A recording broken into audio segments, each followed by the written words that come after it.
Assalamualaikum warahmatullahi wabarakatuh. Perkenalkan, nama saya Nur Lailatul Aula dari jurusan Akidah dan Filsafat Islam semester 3 UIN Sunan Gunung Jati Bandung. Dalam video ini saya khususkan untuk menyelesaikan ujian tengah semester mata kuliah Filsafat Manusia.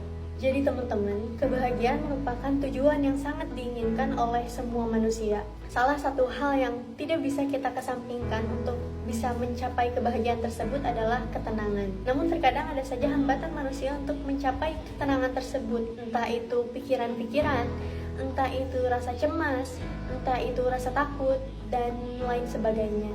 Kadang kita sudah bahagia, memakai pakaian yang kita suka, tapi kemudian ketika kita melangkah keluar dari rumah, kita merasa cemas.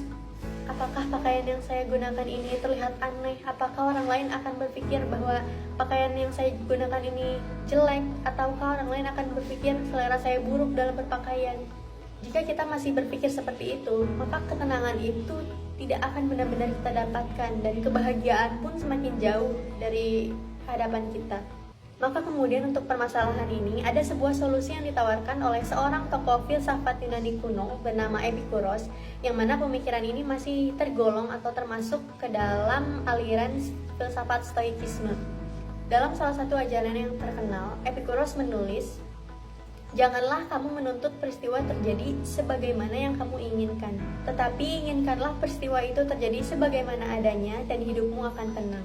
Jadi sejatinya dalam ajaran ini diajarkan bahwa ada dua hal yang ada dalam hidup kita, yakni hal-hal yang dapat kita kendalikan dan hal-hal yang tidak dapat kita kendalikan.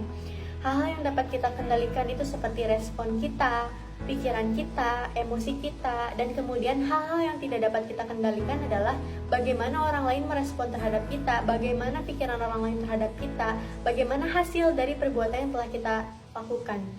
Jadi untuk mendapatkan ketenangan dalam hidup, untuk mencapai kebahagiaan, diharapkan kita itu bisa mengontrol segala hal yang memang bisa kontrol, dan kemudian kita tidak perlu memikirkan terlalu jauh, memikirkan terlalu panjang, memikirkan terlalu banyak mengenai hal-hal yang tidak dapat kita kendalikan. Seperti contohnya, sebanyak apapun, selama apapun kita memikirkan bagaimana pandangan orang lain terhadap penampilan kita misalnya, itu tidak akan merubah bagaimana pandangan mereka. Maka kemudian satu-satunya hal yang bisa kita atur, yang bisa kita kontrol adalah bagaimana kita mengatur emosi kita, mengatur pikiran kita.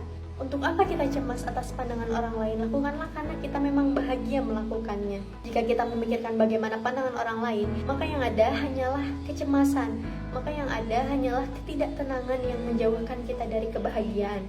Dalam stoikisme, hal tersebut merupakan bagian dari dikotomi kendali, di mana kita mengendalikan apa yang bisa kita kendalikan, namun bukan pasrah terhadap apa yang akan terjadi kepada kita. Kita hanya menerima karena memang hal tersebut di luar dari kendali kita. Stoikisme adalah salah satu aliran filsafat yang mengajarkan kita mengenai kendali diri. Dengan memahami prinsip ini, kita dapat merubah banyak perspektif kita mengenai hidup dan menjadi lebih mampu menghadapi tantangan dengan sikap yang bijaksana dan tenang. Maka kemudian menurut saya dan juga menurut banyak orang yang telah meriset, stoikisme ini cocok sekali menjadi solusi bagi permasalahan orang-orang yang sering overthinking, merasa cemas dan merasa takut, dan selalu memikirkan apapun yang di luar kendali kita. Sekian dari saya, kurang lebihnya mohon maaf. Wassalamualaikum warahmatullahi wabarakatuh.